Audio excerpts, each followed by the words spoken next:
Oi, gente! Hoje nós vamos falar de um assunto que pode gerar muito conflito na empresa. Como dar feedback. Você sente dificuldade em fazer uma crítica a respeito de um trabalho? Ou, enfim, fica na dúvida de como fazer isso de uma forma construtiva? Pois bem, hoje eu vou ensinar uma técnica que vai facilitar a sua vida. Ela se chama técnica do sanduíche. E por falar em sanduíche, é por isso que eu tô aqui numa cozinha. Para você fazer o sanduíche na sua casa, como é que você faz? Primeiro você pega o pão e aí você corta o pão ao meio, não é mesmo? Aí você pega a base do pão, passa qualquer coisa, seja maionese, requeijão, patê, manteiga. Depois vem a parte mais importante, que é o quê? É o recheio, não é? E aí você põe o recheio no pão e depois você fecha com a outra metade do pão. São 3 grandes etapas. É exatamente assim que vai funcionar a técnica do sanduíche para dar feedback. Primeiro você pega o pão, corta o pão.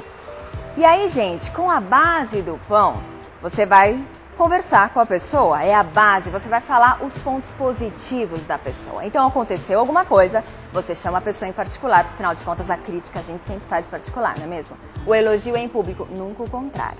E aí você chamou a pessoa, vai começar pela base do sanduíche, em que você vai valorizar os pontos positivos daquela pessoa. E aí você vai passar o que você quiser. Você vai falar assim, olha, você é uma pessoa educada, comprometida, responsável. Fala exatamente 2 pontos positivos que a pessoa tenha. Por que isso é importante? A pessoa vai entender que aquela vai ser uma conversa positiva. Se você já começa falando um ponto negativo, a tendência é ela se fechar e ela não vai ouvir o que tem mais importante, que é o recheio. E depois vem a parte do recheio que você vai descrever o que aconteceu. Qual foi o erro, gente? Descreva e não interprete. Quando você interpreta, você coloca aí um componente que é um julgamento. Isso pode gerar uma grande confusão. Então, descreva lá o que é que aconteceu, pergunta para a pessoa, ouça o que ela tem a dizer e depois é uma parte importante, o qual você fala exatamente como você quer que a pessoa haja, que ela se comporte. Mas muitas vezes ela não sabe o que deve ser feito de uma próxima vez. Então você tem que ser específico sim no que falar para ela. E quando você é específico, a resposta da pessoa pode ser sim ou não. E se ela falar sim, excelente, você chegou a um acordo. Se ela falar não, aí é o momento de você buscar uma solução até com que você feche um acordo do seu feedback. Você não vai fechar o seu sanduíche enquanto você não tiver um acordo. E se ela falar sim, posso agir assim da próxima vez, aí gente, fechou.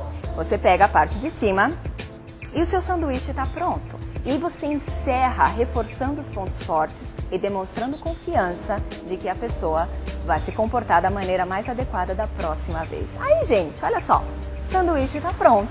Tá prontinho para fazer, são 3 grandes passos, é muito fácil, muito simples. Pratiquem isso na empresa. Estão servido? Sirva desse sanduíche lá na sua carreira, no seu dia a dia da empresa também.